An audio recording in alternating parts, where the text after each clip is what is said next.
Here's a demonstration of the iPhone application iProve. Its function is to allow one user to prove their identity and location to another.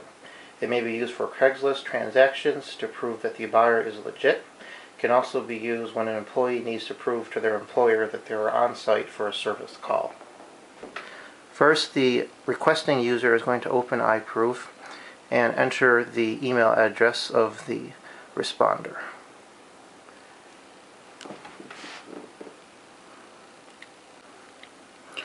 And a password can be used, but for this case I'm going to leave that blank. A full address can also be requested, but I will leave that blank, so iProve will only request the city and state. So I'm going to request. Here it is too. These are instructions to the responding user, and an attachment is included for them to work the program. So the email is now sent, and I see my video passphrase. It will be their city, state, the one-time 3-digit integer, which in this case is 292. I am the responder using the iProve app to prove my identity and location.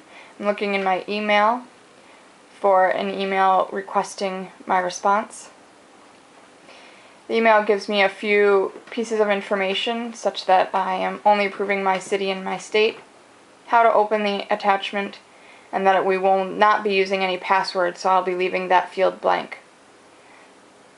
I open here in iProve. I leave my password blank. Here I can see that iProve is asking me to create a short video of myself saying North Tonawanda, New York 292, and it will be sending my location as my city and state. I hit record. North Tonawanda, New York 292. Use. Here I can re-record my video or preview my proof video, and again I see that my location will be sent as my city and state. I send the response, and here's the email that will be sent. It explains to the end user how to open this attachment again in iProve. And that's all I need to do from this end, as my email is sent.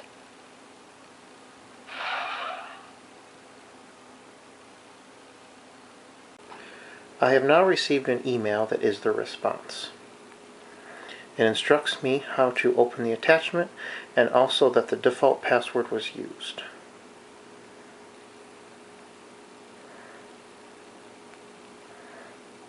I first watch the identity video. North Tonawanda, New York 292.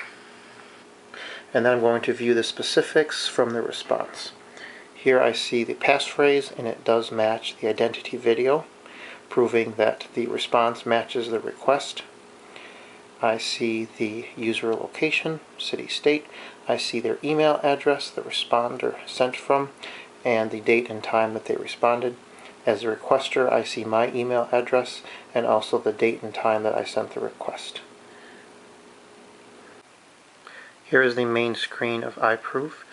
Right now I have a response loaded which I can view. I can also send a new request, and this main screen will adapt to whatever is open or whatever needs to be done. I can also set my primary email address that I would like to use for iProve. We'll accept any email address. In this case I want to be a little bit more secure, and I'm going to use a password that the requesting user and I have already agreed upon. It can be emailed to them or you can call them with it. I am also going to request their full address by sliding the slider to on.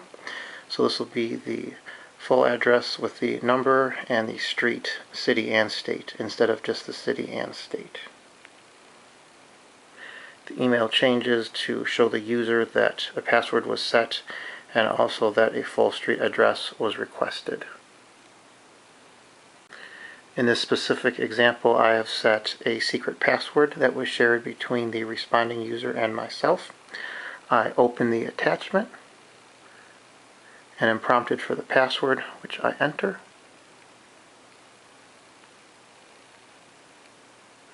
And here it also has the saying that I'm going to say, and under my thumb is the full address, which I will not share right now for security reasons.